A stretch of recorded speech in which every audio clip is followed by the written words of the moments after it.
Dersim'in sokaklarında dolaşmaya devam ediyoruz. Gazik'teyiz. Gazik mahallesinde dolaşmaya devam ediyoruz. İnsanlara soruyoruz. Bu seçime dair ne düşünüyorsunuz? Bir umudunuz var mı? Ya da umutsuzluk mu hakim? Kafanızda ne var? Kafanızda neler geçiyor? Haliniz, ahvaliniz nicedir diye soruyoruz. Bizi takip edin. Çünkü devam ediyoruz.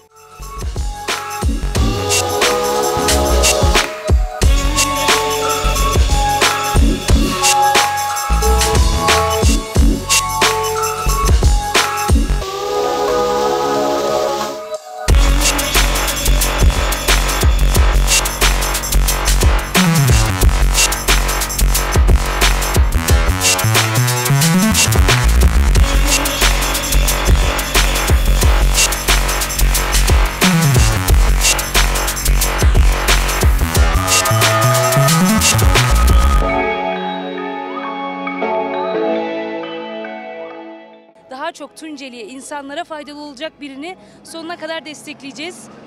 Yani umarım faydalı biri gelir. Sokak hayvanları açısından, çocuklar açısından, özellikle Cumhuriyet Mahallesi kadınları açısından, iş gücü açısından birçok şimdiye kadar yani o kadar şey gelip geçti ama herhangi bir yaptırım ya da söylenilen hiçbir şey görülmedi. Yapılacak olup da söyledikleri de hiçbir şey görmedik yani ama kadınlar açısından umarım faydalı biri gelir diye düşünüyoruz. Ve de destekleriz yani. Kim gelirse gelsin ama adaletli, hukuklu, saygılı, düzenli bir disiplinli bir çalışma olursa destekleriz. Sorunlar çok diyorsunuz değil mi? Kesinlikle bayanlara, çocuklara yönelik. Yani mahalle her mahallenin ayrı ayrı problemleri var. Ama yani biz herhangi bir çözüm bulamıyoruz ya da söylesek de, dile getirsek de herhangi bir destekçisini göremiyoruz. Hayvanlar açısından olsun çocuklarımız dışarı çıkamıyorlar. Kadınlara yönelik herhangi bir sosyal açıdanını boş verelim de ekonomik olarak da herhangi bir girişim olabilir. Birçok topluma ayak uydurulma olabilir. Onun dışında yani sırf kadınlar değil, Tunceli ekonomik olarak çok zor durumlarda yaşıyor. İnsanlar evine ekmek götüremiyorlar. Erkekler o kadar yani bir kadın kadar erkekler de belki şeydir yani bilemiyorum yani çok Sıkıntı yaşıyorlar değil mi? tabii ki. MATV'yi takip ediyor muyuz? Takip edeceğiz. YouTube'dan MATV. Matri tamam. Rodin Evet, sen de bir şeyler Rodin, Namet Tsuko. söyle. Cevap ver Rodin. Namet Tsuko. Söyle. Ne yapıyor mu? Namet Tsuko. Mama. Rodinca. Rodino. Rodin Jazz. Peki Rodin, mutlu musun bu kentte yaşadığın için? Evet. Eksikleri var mı bu kentin? Yani burada ne yapılmalı? Mesela belediye başkanı olacak kişiler ne yapmalı ya da kişi ne yapmalı? Yani Oyun alanları bilmiyorum. yapabilir değil mi Rodin? Söyleyebilirsin, sessiz söyle. Söyle. Mesela park yapabilir. Bir de kaydırak. Kaydırak. Kaydırak Park. Seni duyalım. Şöyle gel. Tizonu mazonna. Yok. Nameto? Asmenda. Asmenda. Pepo. Kaçlarında oku ya. Asmenda'nın anlamını biliyor musun? Ay verdi. Asmenda. Asmenda gökyüzü verdi aslında. Asmeda olsa ay verdi. Evet. Sen ne düşünüyorsun bu kent için? Yani ben de kardeşim gibi, annem gibi aynı şekilde. Mutlu musun? Neden? Yani mahallemizde çocuklara yönelik, anne babalara, gençlere yönelik hiçbir şey yok. Evet, bizler şimdi Gazik'teyiz. Gazik diyorum çünkü buranın gerçek adı Gazik. Nametka Gazik köy. Ora değil mi? Kördo Cumhuriyet Mahallesi. Ama hafızama Gazik ya. Gazik'te komuklara perskeme insanlarımıza soracağız. Bu arada ben özellikle bir sunum yapmak istiyorum. Röportajlarımızı izlediğinizde, videolarımızı izlediğinizde lütfen ama lütfen MATV'ye abone olup takip etmeyi, beğeni yapmayı unutmayın. Beğenirseniz tabii beğeni yapmayı unutmayın. Bize güç verin ki biz de gezelim, soralım. Vallahi artık şimdi burada kaç tane aday var? 7-8 tane Var aday herhalde, Değil var. mi? Kimin ne olacağını kimse bilmiyor ki şimdi şu anda. Sizin öngörünüz ne yani? Vallahi benim şu an görüm yine de CHP alır. CHP mi alır? Alır. Tabii. Teşekkür ederim. Evet, CHP alır. Bak. Mümkün değil yani. Burası bak görüyorsunuz hangi belediye gelirse gelsin. Yani burası hem Gözde Mahallesi'dir. Gözde Mahallesi'nde olmasına rağmen bu şekilde bak, duvarlara bak. Karşıyı gösterin de. Var O ya, zaman bir şey yapmalı. bir şey yapmalı tabii ki. Evet bir şey yapmalı. Sekana ses şunu. Ha? Durumurun da o. Nasılsın abla, iyi misin? Nasılsın? İyidir sağ ol. Siz nasılsınız? Sağ olasın. Kurismat kâmi teli ve sekeni çıkı sekeni. Zamanımız geçmiyorken biz oturuyoruz komşularla. He. Ma seb kurismat fikir yani. Me zaman sütür bir şey yok vakı. Ama bize iş verin ki biz de çalışalım. Karı sana. İş istiyor musun? Niye istemiyor? Gençlerimiz boştur. Ya işsizlik var. Abla gençlerin çoğu da gitti değil mi abla? Gittiler şu. Sizin aileden giden var mı? Yok. Kanada'ya gidenler oldu, Almanya'ya gidenler oldu, iltica edenler oldu. Her tarafa da gittiler evet. Mesela sokakta baktığında doğru düz genç, Ben çekiyorum çekme Doğru, abi. doğru. Çekme ablası çekme. Vallahi Doğru. benim oğlum bana kızıyor. doğru düz genç kalmadı. Sen de biliyorsun ki kalmamış. Bana niye Bu soruyorsun? seçim ne olacak abla? Ben ne bileyim ne olur. Sen de biliyorsun ne olacağını. Vallahi bilmiyorum. Ama mutlaka diyorsun ki peki içinden geçen nedir? Buranın ne kadar sorunu var, sorunları var mı? Var her sene sorunu var. Bak benim daha kızım buradayken daha 20 senedir gitmiş.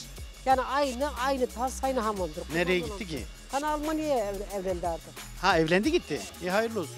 İşte mecbur kaldık Almanya'ya gitti. Ama özlüyor değil mi buraları? Tabii ki özlemez mi Allah'ını seversen memleketini özlemez mi insan? Çocuklar kaç tane çocuk var? Kaçı çalışıyor? Benim hiç kimse de çalışmıyor. Boştalar hepsi. Vallahi 3 oğlumdur 3 boş. Eve ekmek nasıl geliyor peki? Adam da emekli. Emekli değil mi? Emeklilerin durumu da belli yani. He. Vallahi. Peki yani bir tıkızır etsi vazena, hak etsi vazena, bu. Ya önce sağlık versin. Ondan sonra işte kötülük bir yapma olmasın. Bak kim olursa olsun. Peki diyelim ki sen bu şehrin belediye başkanı oldun. En başta ne yapardın? Ben Öyle mi yapardın? Kendi adamlarını alırdın. Kendi adamlarını alırdı. Kim girse öyledir. Kendi adamlarını alıyor. Kendi ya kim hangi taraf fazla kuvvetliyse tabii alır tabii. Hangi taraf? He. Sen gerçekten belediye başkanı olsaydın kendi adamını alırdın. Ben mecburum. Benim de kaynımdı mesela meclisten gidiyorum. He, abisiz gece gündüz çalışıyor kendisine. Mecliste. He. Vallahi. Yani şimdi Allah'ın seversen kazandığında kendi adamını almayacak kimse yok mu? Ama kendi adamının ihtiyacı varsa alsın. İhtiyaç. He. Dur gelem. Ama bana niye kızıyorsun? Ben şimdi seçime girmiyorum ki. seçim geldiği zaman bu caddeleri yıkadılar, bu sokakları. Ya abla kurban olayım. Seçim oluyor, bu sokakları yıkıyorlar. He. Niye yıkamıyorlar sürekli? Bu çevreyi niye temiz tutmuyorlar? Niye halka yardım etmiyorlar? Çala çocuğumuz hizmet yapsınlar. Çala çocuğumuz boşta. Hepsi kim giriyorsa sayemizde çıkıyorlar ama bir çocuğumuzu da almıyorlar. Kaç tane çocuğun var? 5 tane çocuğum var. Allah bağışlasın. Allah sizinkine de başlasın. Sağ olasın. Çalışan hepsi çalışmıyor mu? Hiç devlet dairesinde kimse yok benim çocuklarım. Ne iş yapıyorlar ki? Araçlar yapıyorlar. Ben kızım Okul falan bitirmişler değil mi yani? bir tane oğlum üniversiteyi bitirdi, boştadır. Boşta. Böyle küçük bir yer açmışlar. Şimdi kirası da pahalıdır, bir şey de alınmıyor. İki Gör- kardeş orada çalışıyor. Tencere pişiyor mu? Pişmiyor. Yani pişiyor yani şimdi sen nereye gitsen orası pişiyor. Hangi eve gitsen Ama içinde dert var yani. Ama tencerenin içinde dert var. sıkıntı var tabii ki.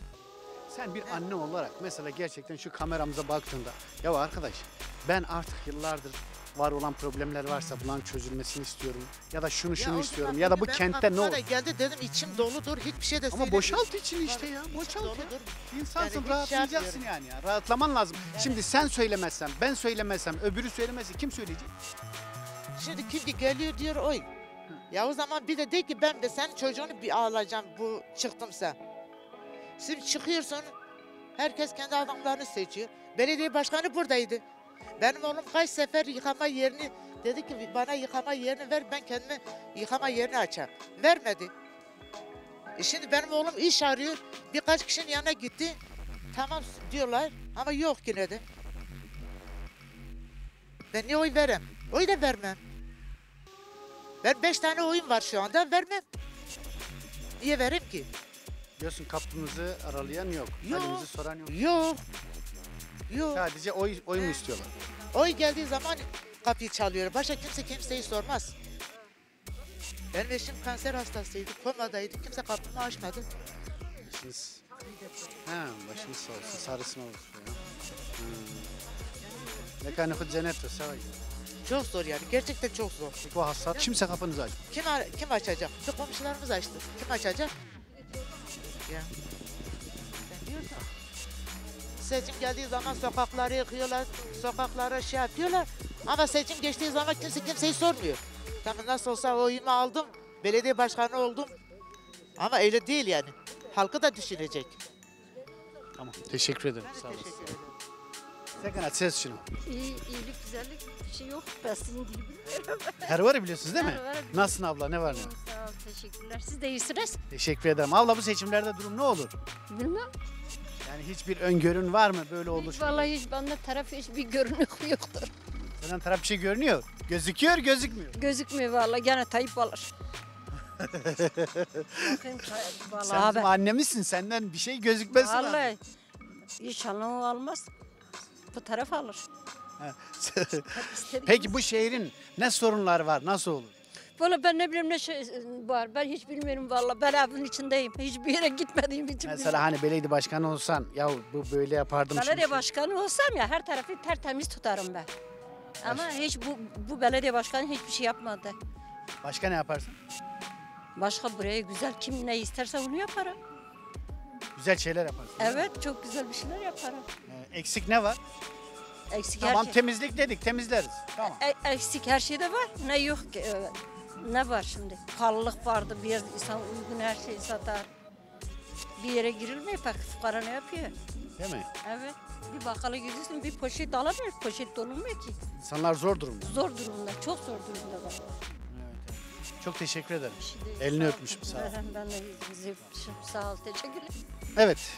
Dersim'in sokaklarında dolaşmaya devam ediyoruz. Gazik'teyiz. Gazik mahallesinde dolaşmaya devam ediyoruz. İnsanlara soruyoruz.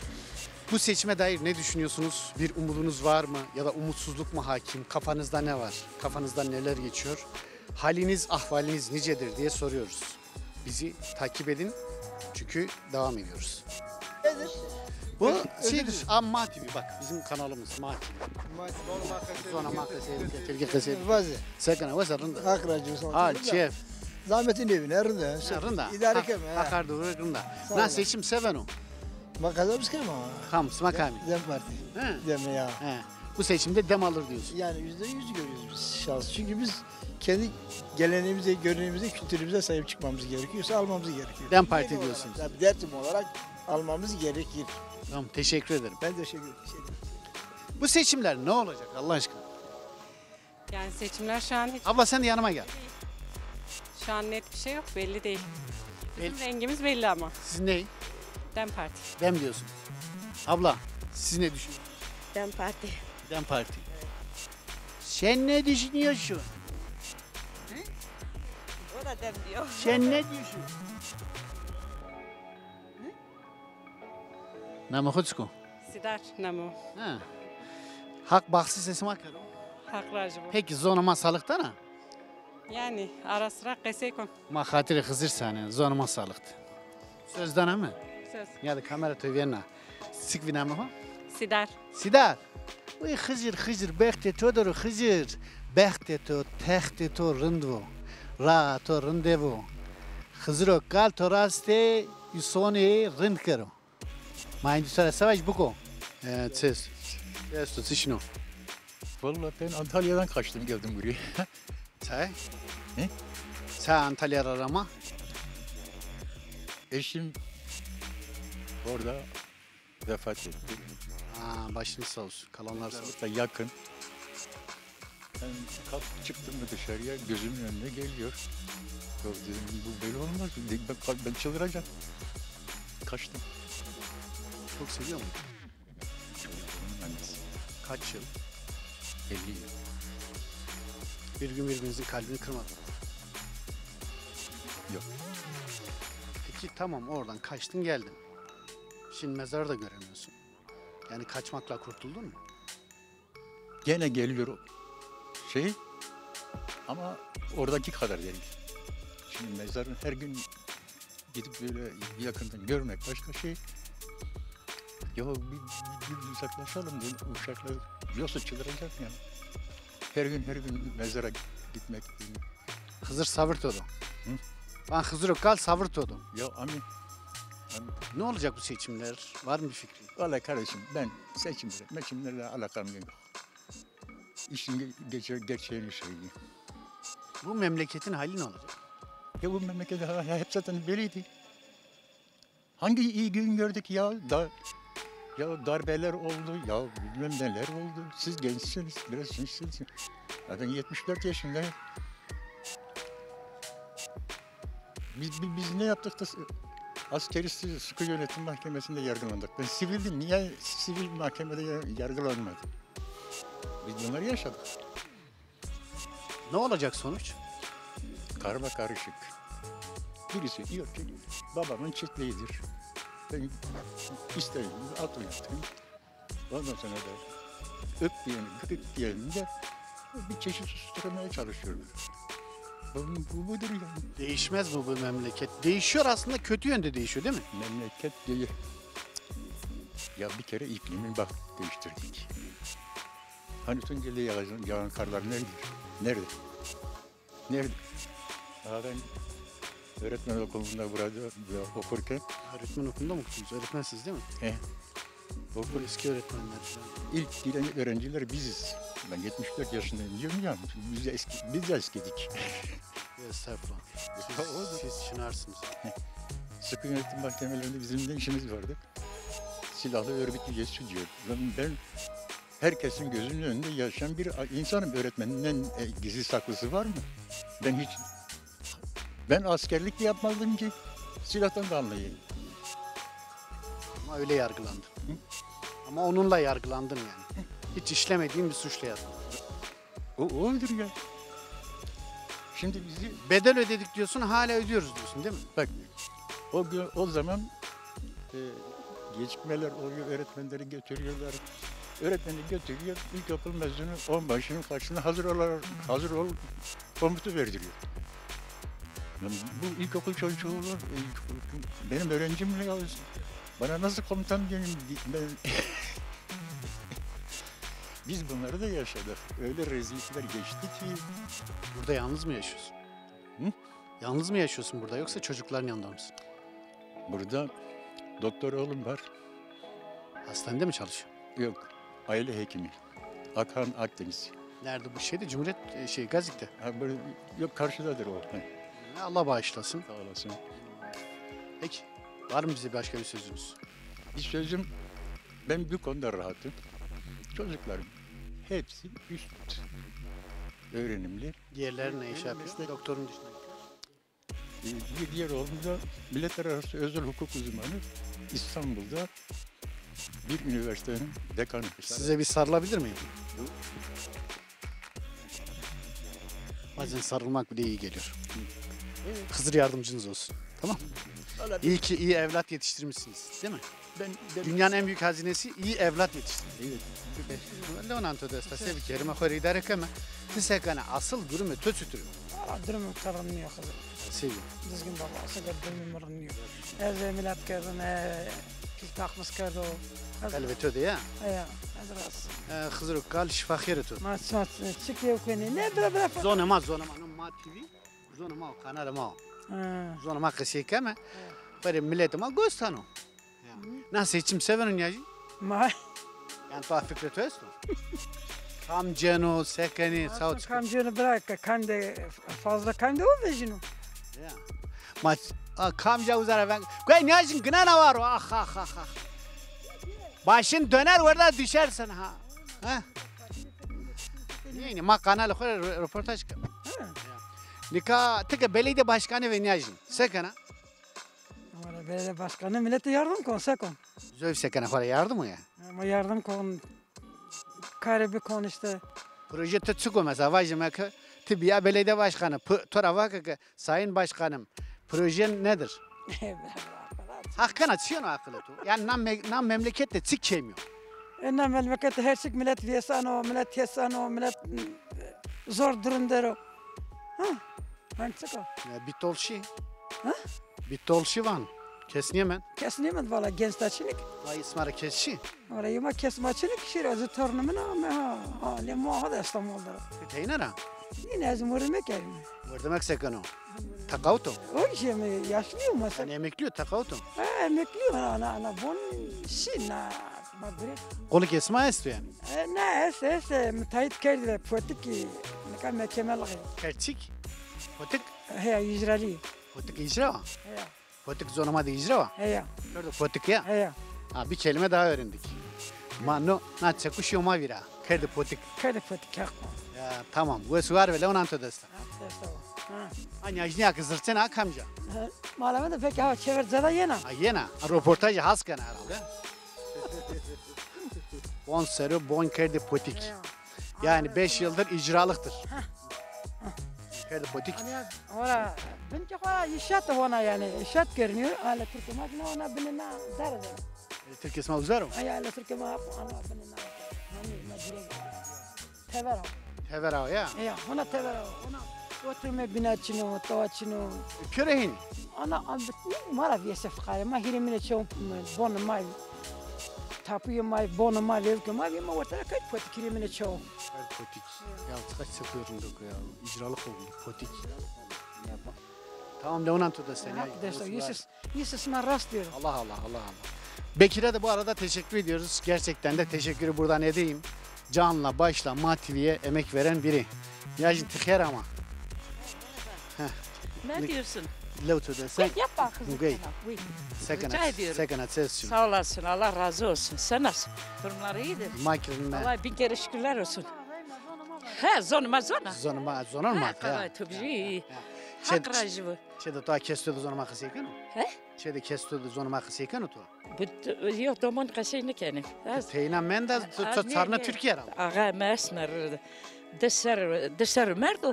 Ağa da domon mesmer bekar eleme deri. Ya. Hiç Vörte durmaydı. gülünür de bu. Rahmeti hak prova var. Sağ olasın. Leonan tudesta. Hak. Sırfla hak destane. Ez leonan tudesta ya. Pihar savana. Domon ki o juhara vurtura okita iş yok. O tane taksina nama bonna kredi oldu. O takside kurun iş yok. Artın karabası. Peki sevan na seçimde na için ta iste durum çıkıyor sevan. Maz. Cenab-ı Allah tıka kheri nasip kero. Khair onca khair. Ama da khair nasip kero. Keşke Kılıçdaroğlu çıksın. Ya. Vallahi. Ma Kılıçdaroğlu Rusna. Kılıçdaroğlu Rusna word. Kılıçdaroğlu word. Hızır doğa ve özgün kero. Özgür her zaman divaçı özgür çıksa yine bir fayda var. Yetehen vana özgür terzonna lazap ma o. Yine hazır bir kez kırım. Ey word ey. Eyvah. Kılıçdaroğlu ey word. Raş bana. Hızır bu. Allah Allah. Ma tabi ey vaka ne de vaka filan a veja uza ma cinya Kılıçdaroğlu uza seva. Vaka alabiyeta. Destekit pa vaka alabiyeta belli öz şu uzalle da vak defesu vak. Ma berdavi di pim. Ya. Berdavi. O İmamoğlu. He. Oy korran velen O Türko. Mazik ya o Türk bu çibano bu ama yani iyi yine verte xodan ya da yine verte xoda Kılıçdaroğlu vert. Avu aile mayır başaran uçuko. Çutur rekişiyon ase rekiş. Tani rekişin yani o Veysel Akbaba. Ya Akbaba bir çıkmıyor. Ya Ha Veli Akbaba. Veli Akbaba. Mesela o Veli Akbaba o çıkaş huya. Etin tivana ejde çütür ejde. Ne kayındı mı tuvaz? Ma ezik ne zune skor az fakir taraf. Az kadar tabii. Kılıçdaroğlu tavam zokrava yine verde xoda verd ha. Ma biraz ban ve. Kirama verd. Ne kadar şimdi ne diyorum ha? Leonan todesta az ne de az muhabir ne ya? Ya da az muhabir ne? Güne az heti keşmece. Az xora jur. Az tek jur pers kon. Ya ijni xora çi pers ken. Say. Vajme ki tıkarda belediye reji. Bakın niyajin bir koltuğuna oturur. Ise belediye reji tiya. Sotana velayet sekana. Az ben bir şey demiyorum az kadar. Tam sekana belediye reji ve sekana. Belediye reji kam az. Ya. Kadar tabii sağ olasın. Bana alakasını perskene. Allah yardımcın olsun. Yani kimi kemiye çıkana velayet çık şey mi? Sonra ey person mesela cincima kataşı sevi. Genç kişi, millet kişi her çık bitti. Millet mağdur oldu. Gençler baktı ki ortada rezil oldu, kaçtı gitti. Köt yurt dışı, melheneke, kamen, kimse haberi yok. Manaka bütünü var. Peki tar çi yapıyorsun? Bütünü var bırak. İtikat esto. İtikat ha madest veja. Kantik çinu. Zon madest veja. He. Kültür madest veja. Peni ana iş seven. Peyne iş Allah hayır çevirsin. Cenab-ı Allah hayra çıkarsın. Cenab-ı Allah tüm Alevilere Allah göstersin diyorsun, yardımcın olsun. Yardımcı. Allah. Alevilere yardımcı olsun. Allah. Çünkü Allah verek İyi insanlara. Hem Alevi olsun, Sünni olsun. İyi insan. Eğer doğak nafa veju az van belki meslemren belki fiyanda Filistin'i kero tuvana. Dikana im este ya. İma oğlu. Ma o da yani eğer vanek belki sponsor değil mi o benim Cumhurbaşkanı. Kampanya bu. O bize kalmamış kim olursa olsun. Çünkü hayra nasip. Ama hayra. Raştık Necdiyam'ın raştvana hayra hak eyna velayeti nasip kır, cenci numarı nasip kır, vayrem bikır, milleti mar vayrem bikır. Çünkü hayra nasip kır. Le minute des. Uyhayn ma bazı. Askara etobijini. Hadi. Cenab-ı Allah yardımcın olsun. İsisma rast bir arı. Allah. Tüm gençlerine mara Cenab-ı Allah zira hayır bir kapı açsın, belki bir nasip versin, bir rızk versin. Ne kadar Alevi gitti, Alevileri eline suyu ihade döktük. Gençlerimiz hepsi gitti, kimse kalmadı. Görüşü iltica kerda. Ne iltica çıkan yadına tek tukuku vurdu. Ben de üniversite vurdu, bir rezil çalışmıyor, rezil oldu. Bulanma girdi, neler geldi. Kale derdim eki. Tamam. Granny. Leonanto des. Sağ olasın. Sen tekrar fotoğrafın bunu böyle televizyona ver. Ya Ma TV. Ma TV ya. Ma TV. Maestro ya. Ma TV. Tamam. Sağ olasın. Hadi bir mani veşiydi. Sağ ol. İsimde Gazik Mahallesi'nde röportajlarımız son hızıyla devam ediyor. İnsanlara soruyoruz. Bu seçimde ne olacak? Bazılarına soruyoruz. Belediye başkanı olsanız ne yaparsınız? Neyi eksik görüyorsunuz? Neyi fazla yapılıyor? Neyi fazla görüyorsunuz? İnsanlara sormaya devam ediyoruz. Çoğunlukla bir dokunup bin ah istiyoruz. Ya abi şimdi şöyle bir şey var. Ülkenin durumu çok kötü bir şey. Onun için hani bizim Dersim halkı, bizim buradaki insanlarımız elinden gelindiğini bence yapacaktır. Çok doğru bir şekilde. Onun için ben de aynı şekilde. Ondan sonra bize düşen bu abi. İşte elimizden gelenin... Ne olur sence? Sonuç ne olur? Yani sonuç ne olur? Türkiye'de abi yani nasıl diyeyim size? Ya bu CHP, ben bir şey söyleyeyim şimdi. CHP'nin ya abi neyse benim bu şeyimi katma ya boşver. Ben yok ki bir fikrini beyan edeceksin. Yok. Bak biz fikir beyan etmekten bile korkar hale gelmişiz. Yok abi ondan dolayı değil ya. Ya neyi kork? Şimdi mesela ben genç olarak sen mesela düşündüğünü söyleyeceksin kardeşim. Yani ülkede bir eksiklik varsa, bu kentte bir eksiklik varsa söyleyeceksin ki, konuşacaksın ki iletişim sağlansın. Yoksa ben susayım, sen sus bu işler olmuyor. Abi haklısın. Şimdi ben kendim de Tercan'da okuyorum. Biz hatta geldiğimiz zaman bir tane abiyle de hani böyle biraz söyleşi yaptık, konuştuk ettik. Bizim gerçekten insanlarımız şu şekilde yani her şeyi yapmaktan böyle çekiniyorlar.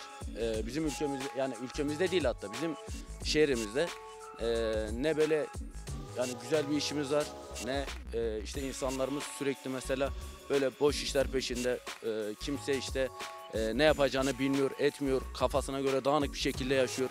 Hani insanlar diyor gideyim çarşıda, kahvede oynayayım, şey yapayım sonra geleyim evde yatayım. Bu şekilde şey yapmam gerekmez. Biz okuyarak en büyük devrimi o zaman yapacağız. Onun için dediğim gibi okumamız lazım. Kültürlenmemiz lazım. Okuduğun zaman rahatça işe girebiliyor musun bir tek? Şimdi şöyle bir şey, şu şekilde yani şu anki durum bunu hiçbir şekilde şey yapmıyor abi. Hani şu an ben bir genç olarak bu ülkede korkarak yaşıyorum.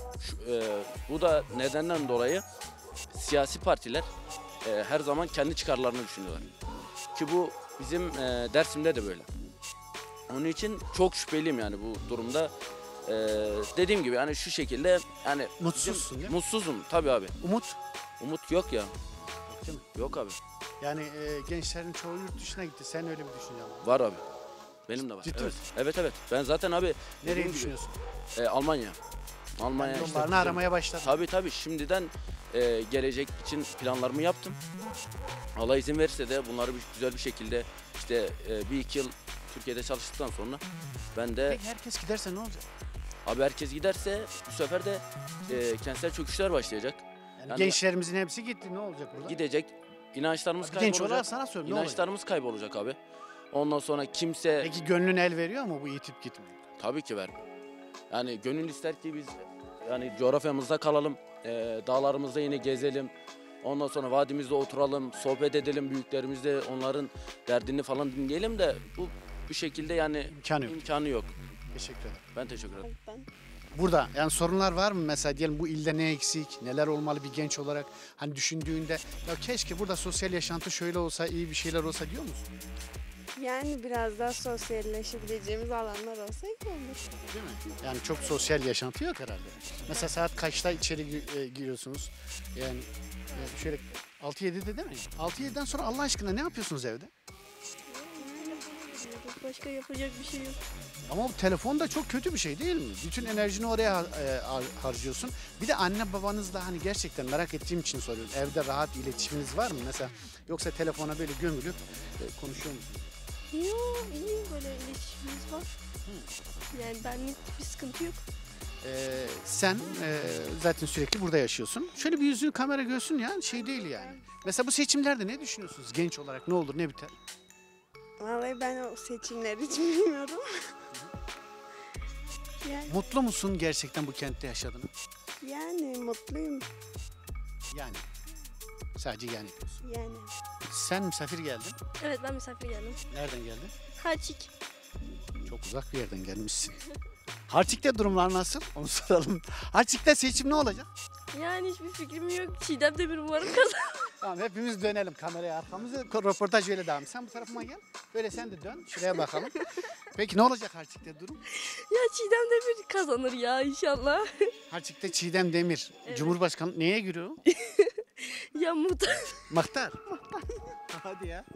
Evet, hayatımda ilk defa sırtımı dönerek verdiğim bir röportaj.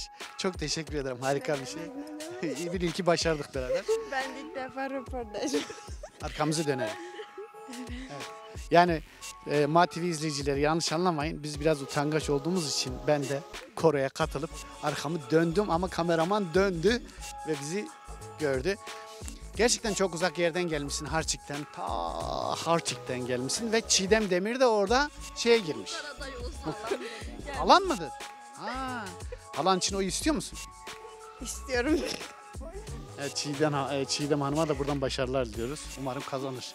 Peki, teşekkür ederiz. Sağ olun. Sağ olun. Deriz ana seçim seven o. Ne için Seçim burada karışık. Yani kim alır, ne olur bir fikri var mı? Belli yani belli bıçak sırtıdır. Bıçak sırtı. Aynen. Senin kafanda var mı şekillenen bir şey? Yok ya, şu anda bir şey yok. Kararsızız zaten. Herhalde en ilginç seçim olacak değil mi? Aynen doğru. Peki sen bu kent için ne diyorsun? Ne eksik? Seni belediye başkanı seçseler ne yaparsın? Valla kent için çok şey eksik. Yani hayvandan sorun, çöplüğünden sorun, her şey, ekoloji olarak her şey sorundur yani burada memlekette. Sadece bir önceki başkan döneminde, sonraki başkan döneminde memlekette bir şey yapıldı. Ondan sonraki dönemlerde hiçbir şey yapılmadı. Yani şu anda gelen... Başkan olsan ne yaparsın? Yani ne yapabiliriz ki? Bir şey yapamayız ki. Enkaz alıyoruz. Burada enkaz olduğu gibi enkaz. Araç enkaz, borç, harç. Bir şey yapamayız yani. Öyle. Ki bir de göç var. Göç çok. Hem muhtarlar dolayısıyla göç köylere gidiyor, hem de göç Avrupa'ya gidiyor. Ekonomi sıkıntısı var. Ne olacak memleketin sonu? Vallahi memleket çok kötü. Sana söyleyeyim vallahi. Gidişat iyi değil değil mi? Değil. Sağ olasın. Teşekkür ederim. Evet, kime dokunsak bir dokunduğumuzda bin ah işliyoruz. Memleketin gidişatı rınt niyo. Yani kırmızı bir ışık sürekli sinyal veriyor. Gelen, yaklaşan tehlikeyi sinyal veriyor ama bu sinyal ne kadar algılanıyor bilmiyoruz. Mersin'de Gazik Mahallesi'nde röportajlarımız son hızıyla devam ediyor. İnsanlara soruyoruz. Bu seçimde ne olacak? Bazılarına soruyoruz. Belediye başkanı olsanız ne yaparsınız? Neyi eksik görüyorsunuz? Neyi fazla yapılıyor? Neyi fazla görüyorsunuz? İnsanlara sormaya devam ediyoruz. Çoğunlukla bir dokunup bin ah işliyoruz. Nasılsınız? İyi misiniz? Nasılsınız? Teşekkür ederiz. Zormazon ne? Zona. Hakkana. Hak var. Burası sırası. Vallahi zırhını kanarında. Hako. Hako sikrem ve tov hako tikzona. Na kurmancım. Ha tu kurmancı. Evet. Sersaran serçavan. Serselam çeri durmata çeri. Mana tu kuderi. Ya çevligi. Çevligi. Yeri. Sersaran serçavan ya da ez dizane sma hindik dizane. Eri. Şuna cante sabır. Ez zvanete hindik zanım. Eri. Ti zvanemi Nizanım. nizan. Nizane. Vallahi hiç kat nizanım. Derene. Benim bon murazun. Ben murazun olmuş kerdim. Üzüntülü olmuş kerdim. Hani dil bilmeyenler böyle kullanıyorlar ya. Ben çok üzmüş kerdo. Kerdo filan. Kerdo arkasına eklediğin zaman sanki dil oluyormuş gibi kullanıyorlar ya. Yok öyle değil. Yani biz her zaman diyoruz bir Kürdi bakıbın, bir Kürdi stranan bebijin, bir Kürdi aşık bin. Vay. Spazdıkım. Bir met na kanal. Na kanal. Kanalıma. İti savana cigaram. Vallahi sevgilim estora saverim. Savana. Tani sana oraya mı? Ama tutku? Rozan. Rozan. Rozan na yani seçim seven o, na o için tayı seven o durum tütürü. Vallahi Nizan'ın kıyas. Bilmiyorum hiçbir şeyini. Şunu söyleyeyim, gençler olarak mesela bu memleketin gidişatı nedir? Ne oluyor? Ne bitiyor? Bu seçimlerde ne olacak? Önce senin fikrini sorayım, sonra senin fikrini soracağım. Bence bu seçimler yani gerçekten artık insanlar böyle psikolojisini bozuyor, sıkıntıya sokuyor gerçekten. Bizim gençlerimizin hiçbiri de burada kalmak istemiyorlar. Herkeste bir yurt dışı sevdası var bu arada. Sende var mı? Ben de gidiyorum. Ciddi misin? Ciddiyim. Sen nereye? İkimiz birlikte gideceğiz. Nereye? İspanya'ya. Peki sen gittin, o gitti, o diğeri gitti. Gittiler, gidecekler, gidiyorlar. Artık bana fiil çekmek düştü kardeşim. Beppo'yu da arkasına ekleyeceğiz. Peki Rozana he. Rozana ne olacak Allah aşkına? Herkes giderse ne olacak? Gençler buraya bırak. Sonumuz kötü, sonumuz çok kötü. Mesela bizim Gazi'deki çocuklarımızın hiçbiri artık burada yok. Bizim Gazi'miz doluydu, herkes vardı, topluydu, neşeliydi. Kimse kalmadı. Peki gittiğinizde vicdan azabı çekmeyecek misiniz herkes? Tabii ki insan burasını, yurdunu özlüyor. Ama işte seçimler olsun, hani başta olan insanlar olsun, herkesin artık böyle kafasını karıştıracak durumlardayız biz. Peki seçimde sonuçlar ne olur sence? Vallahi bilmiyorum. Tahmin var mı? Benim gönlüm DEM Parti'den tabii ki de. Ama tahmini bence CHP'dir. Öyle mi diyorsun? Evet. Gönlün oradan yana ama CHP Ama CHP'de DEM de ikisi de birdir bizim için. Ama CHP bence. CHP ile DEM bir mi? Benim gözümde öyle. Ciddi misin? Benim gözümde evet. Yani ilkesel olarak baktığında DEM Parti ve CHP aynı mı? Ayrılar. Bak dışarıdan bakarsam eğer ayrılar ikisi de. Çok ayrıdır hatta. Ama benim gözümde ikisi de birdir yani. Kılıçdaroğlu'ndan dolayıydı. Peki Kılıçdaroğlu gitti. Gitti işte. Kılıçdaroğlu gitti. Hem de üzerek gönderdiler. Evet işte. Kötü oldu. Sen ne düşünüyorsun? Vallahi ben artık bu ülkede hiçbir şey olmayacağını düşünüyorum abi. Çünkü öğrencilerin hepsi artık bitmiş ya. Daha o gün sağlık öğrencilerini gördüm, üniversite okuyorlar. Çocukları temizlikçi almışlar yani oraya.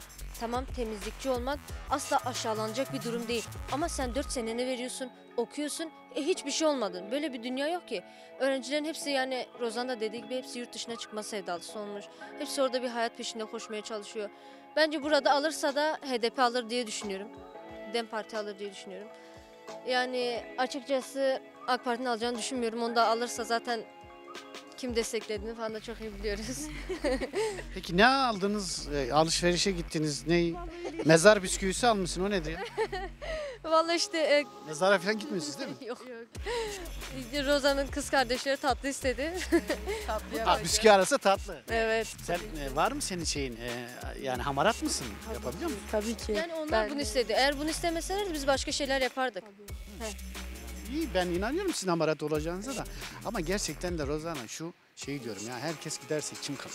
Hiç kimse kalmayacak. Bizim yaşlılarımız Öyle zaten. canım sızlıyor. Değil mi? İnsanlar üzülüyor gerçekten. İnsanlar böyle dönüp arkasına baktığında hani burası eski yerimiz değil diyorlar.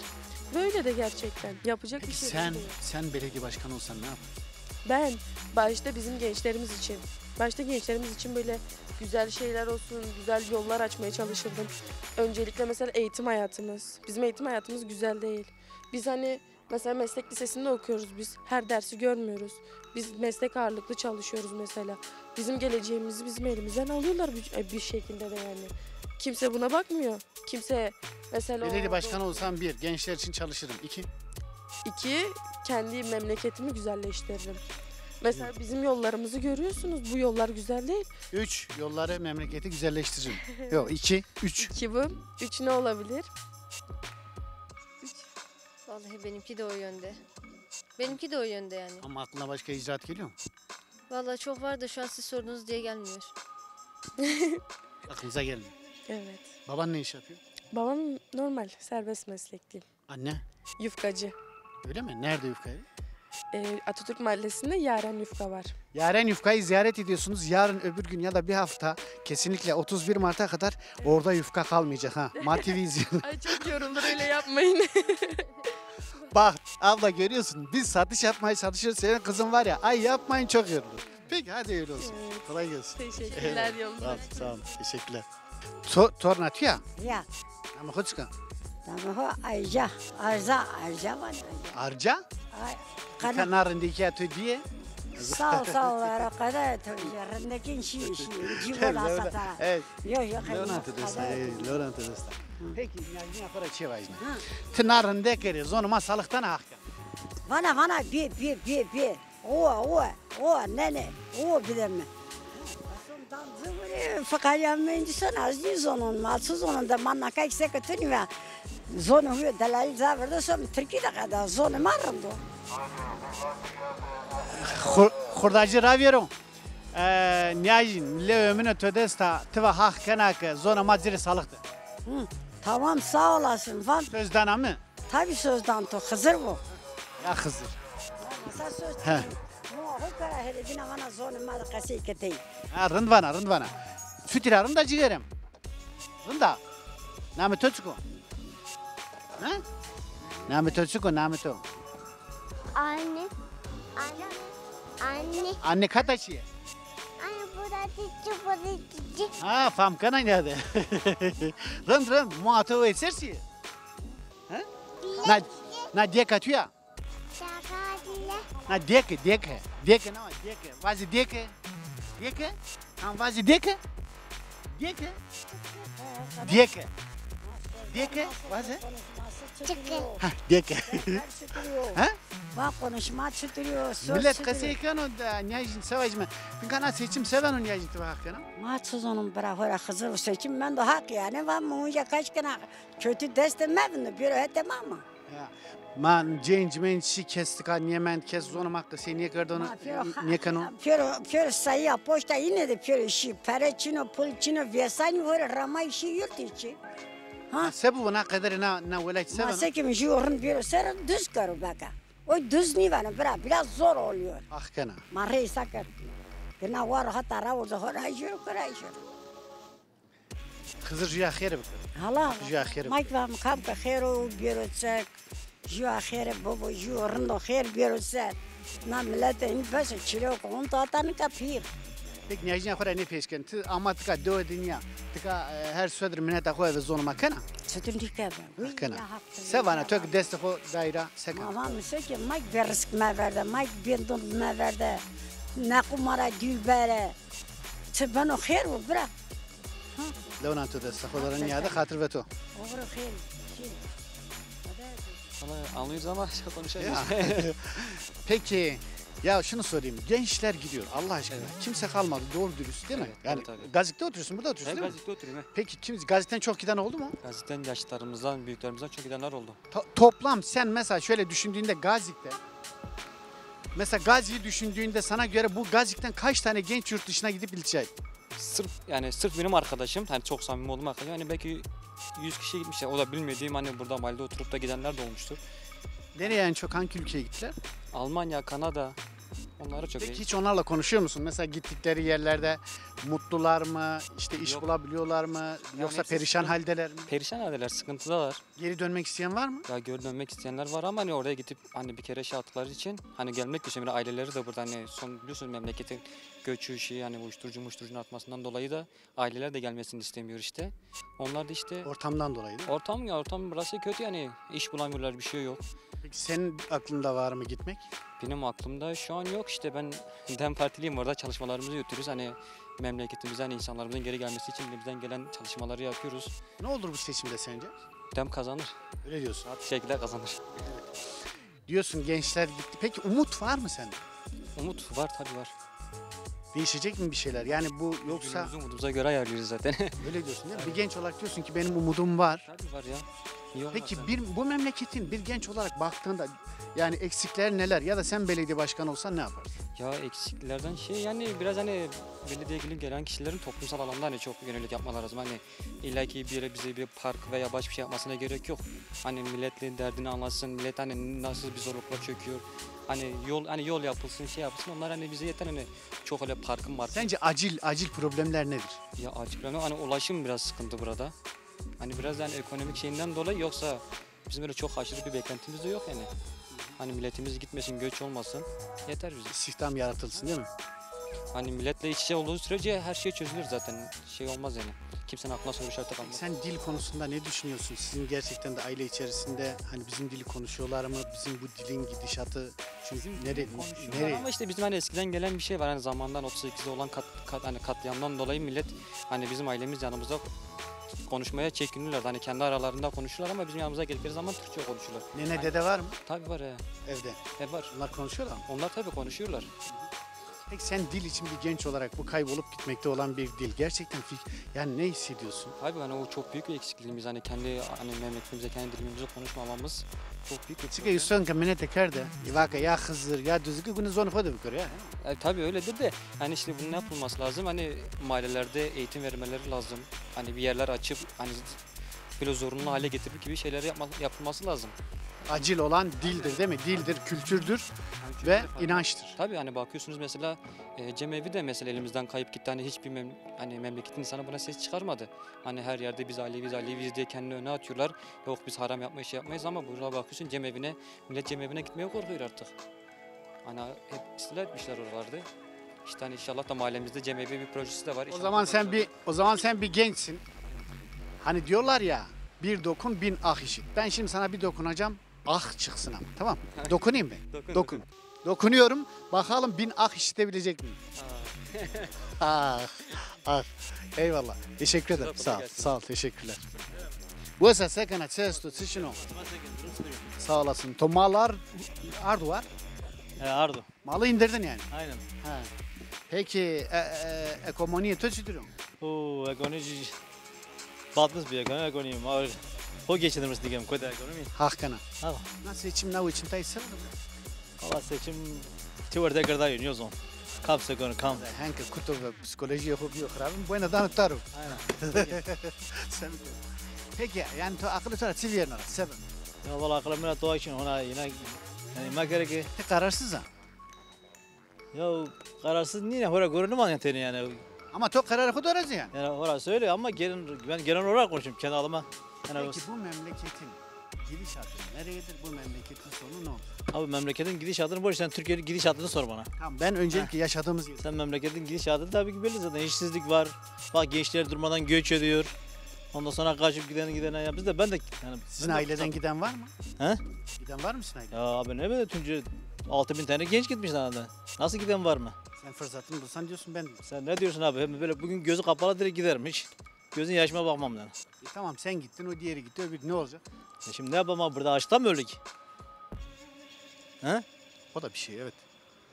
Abi biz var ama ben mesela bazılarda şunu çalışıyoruz. Ölsem acımdan da ölsem bu memlekette öleceğim diye. Ona bir şey demem, saygı duyuyorum tabii. Herkes... Hasret kötü değil mi? Yani burayı seviyorsun ama değil mi? Bak ben diyorum herkes kendi memleketi. Ben kendi memleketi için canımı da veririm. Onda sıkıntı yok, seviyorum. Ama gitmememin sebebi de yani... Ama diyorsun ekmek neredeyiz? Yani tabii yani şimdi niye... çocuğun var. Sen şimdi şöyle bir şey mesela. Sen şimdi niye mikrofonu alıp benim önümde hani beni benden bir yorum almak istiyorsun. Kendi ekmeğin peşinde değil mi? Yani bu işi bedava yapmıyorsun yani. İnan ki bu işte bizim işimizde pek bir şey yok. Ya hayır, genel olarak söylüyorum. Hani sen buradan kazanıyorsun Doğru, diye doğru. söylemiyorum yani. Ha, anladım. Demek istediğini anladım. Diyorsun ki dert çok ve ben gerçekten de ekmeğim neredeyse oraya gitmek zorundayım. Tabii Çocuk var mı? Ya ben burada yani Çocuk ben burada geçinemiyorum. Ben burada akşama kadar yani 13-14 saat çalışıyorum. Sabah 8'de geliyorum, 14 saat çalışıyorum. Abi 14 saat aldığım asgari ücret ay sonuna geliyor. Asgari ücret alıyorsun değil mi? Abi, asgari ücret de alıyorum, ay sonu geliyor. Vallahi ay sonunda çıkaramıyorum. Ev kendin mi? Ev kira. Kiradasın değil mi? Kira ne kadar? 7.000 lira. 7.000 lira. Asgari ücret ne kadar? 17.000 lira. 7.000 lira kiraya gidiyor. Peki ben size söyleyeyim, geride 10.000 liraya geçinebilir misiniz siz olsanız? Tamam, şimdi hesabını yapacağız beraber. Bakın 7.000 lira kiraya gidiyor. Evet. Kaldı 10.000 lira. Evet. Peki elektrik ne kadar? Abi elektrik en azından 700 liradan aşağı gelmiyor. En düşünü söylüyorum. Su, Su 250, 250. telefon. Yani cep telefonu. Ben kendi cep telefonum ayda rahat 200 lira yüklüyorum yani. 100 lira oraya gidiyor. Peki alışveriş. Doğalgaz ne kadar? 1300 lira, 1400 lira. Alışveriş. Alışverişi hiç söyleme abi. Alışveriş zaten öyle yani ben yani böyle güzel bir şekilde kendi sağlığıma bakabilsem, yiyebilsem alışverişe zaten o diğerleri kalır. Artık alışverişe yetişemem. Gerçekten et ne kadar zamanda bir alıyorsun? Neyi? Et ne kadar zamanda bir eve et alabiliyorsun? Abi ben hiç et doğru düz almıyorum desem belki sen inanmazsın. Yani almıyorum desen inanmazsın. Ne kadar zamandır unuttum diyorsun eti. Yani Etin kilosu ne kadar? He? Etin kilosunu biliyor musun? Etin kilosu takip etmeyi bıraktım. Normalde yani genel olarak ben hiç bakmadım için ama kulaktan duyma 600-700 lira falan diyorlar kilosuna yani. Ne kadar acı bir şey değil mi? Yani uzun bir zamandır et fiyatlarını takip etmeyi bıraktım. Ama duyduklarıma göre 600-700 lira olmuş diyorlar. Bak duyduklarıma göre. Yani artık oranla ilgilenmeyi bıraktık. Hayatımızdan çıkardık yani. Değil mi? Aynen öyle. Doğru söylüyorsunuz. Aynen öyle. Ben kendim hani alım gücü olmadığım için, kendimiz ilgilenmediğim için hani ne kadar olsa sadece duydum.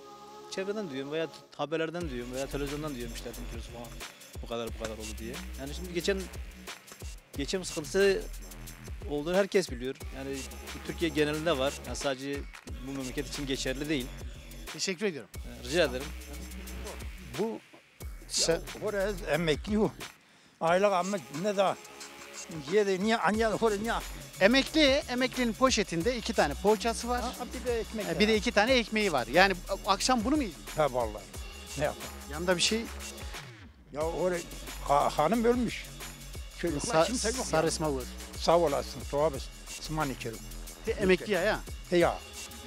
Kaç yani tabii günü Ya perspektif 10 milyon lira. 10 bin lira. 10 bin lira diyor, emekliyim, 10 bin lira alıyorum. Vallahi de billahi de diyor. Ben diyor bugün bak bunu da zar zor almışım. Bu poğaçayı belki bu ekmeğin arasına koyup yiyeceğim. Yani artık... O aylık yalnızdır. Neden? Böyle kendimi aç bırakıyorum. Bir tane yetim var kızım. Kocası geçirmiş. Başını sağ olsun. Sağ olasın. 800 gündü onun. Yani 800 güne. Bağkur değil. Şimdi 4 milyon maaş verirler. O da boynumdadır. 10 milyondan aldığım belki de 5 milyon da ona veririm. Kalıyor 5. 5 kalıyor ha. Kira? Neden onu? Kira var mı? Bak götür. Yok kira yok. Ben evde eskidir. Evde eskidir. Nerede oturuyorsun? Bu çeşmeden bu yani. Hemen çeşmeden bu yani ki mahalle. Orada oturuyorsun. Sezeryan orada oturuyorsun. Sezere var ya. Onda bu yani. Yalnız onu da işe de almıyorlar. O araba eskidir. Bağlamışlar o şeyde. Sanayide. Kimin arabası? O kızın yani soyda hat var ya işe de almıyorlar bir yere. Sigortalı böyle 4-5 ay. Evet. Almıyorlar. 4 milyona. Şimdi kızın eşi öldü. Kızın eşi öldü. O da 4.000 lira bir geliri var. O da senin boynunda kaldı. Bak onu da sana güzel anlatalım. Onun da bir çocuğu 20 yaşına girdi. Ehliyetini aldı. Ama gidiyordu, içiyordu. O ehliyeti de trafik almış elinde odur şeyde. Yani göndermiş yurt dışına. Nereye gitti? Almanya'ya. Almanya'ya gitmiş o kamptadır. O ehliyet halin duruyor de. Orada diyor ehliyet ola kim cezanı ödemiş. Gidiyor içiyordu. Vallahi hiç millete bir şey olmamış. sorayım. Araba da bağlamış. Sana da sorayım. Et ne kadar zamandır almıyorsun? Ya ben Tobaloğlu etmetle ne alakam var sen Allah'ını seversin ya. Öyle bir şeyden bahsediyorum ki değil mi? Peki sana aynı şeyi sana soracağım. Hani diyorlar ya bir dokun bin ah işit. Şimdi sana da dokunacağım ama senden o ahı gerçekten duymak istiyorum. Tamam? Emekli olarak. Dokunuyorum sana, dokunuyorum. Ah de ah. Ah ya aynı teki. Allah canımızı alsaydı bu günü görmeydik. Bu günleri görmeydik. Bak eskide emekli olduğu zaman 3.000 lira alıyorduk. Bir torba un 2,5 liraydı. Un 2,5 lira. Şimdi 1.800'e çıkmış. Bir torba un 50 kilo. Peki sen bununla ne kadar idare edeceksin Allah aşkına? Ya bu akşam yerim sabah yerim. Biri akşam biri sabah. Kızla beraber. Yok kız Atatürk'te oturuyor. Ya sen bunu sadece kendine aldın. Yani bir ekmeği poğaçayı ekmeğin arasına koyup yiyeceksin. Ya o poğaça bunu var ya. He. Bak Allah'a konuşun bunu ben yemiyorum ha. Ya burada da 2 tane kedi var ha. O kapının önüne nasıl gittim gel hemen geldiler içi. Bir siyah biri beyazdı.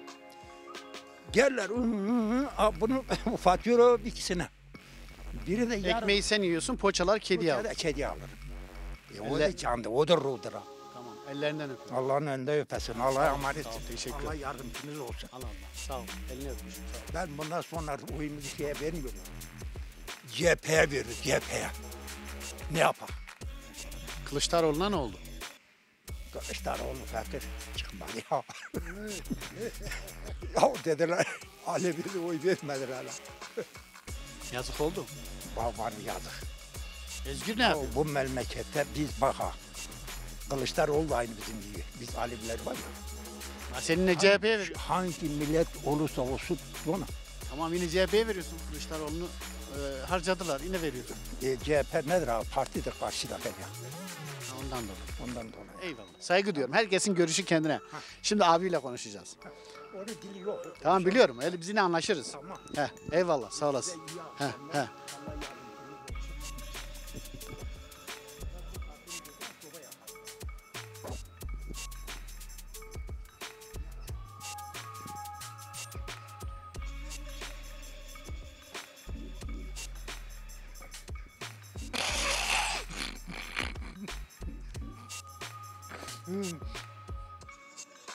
Belki de konuşmamak en iyisi.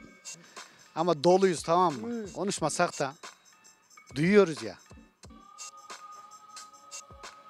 Ne duyuyorsun ne konuşuyorsun. Belki de sen hepimizden daha şanslısın. Teşekkür ederim.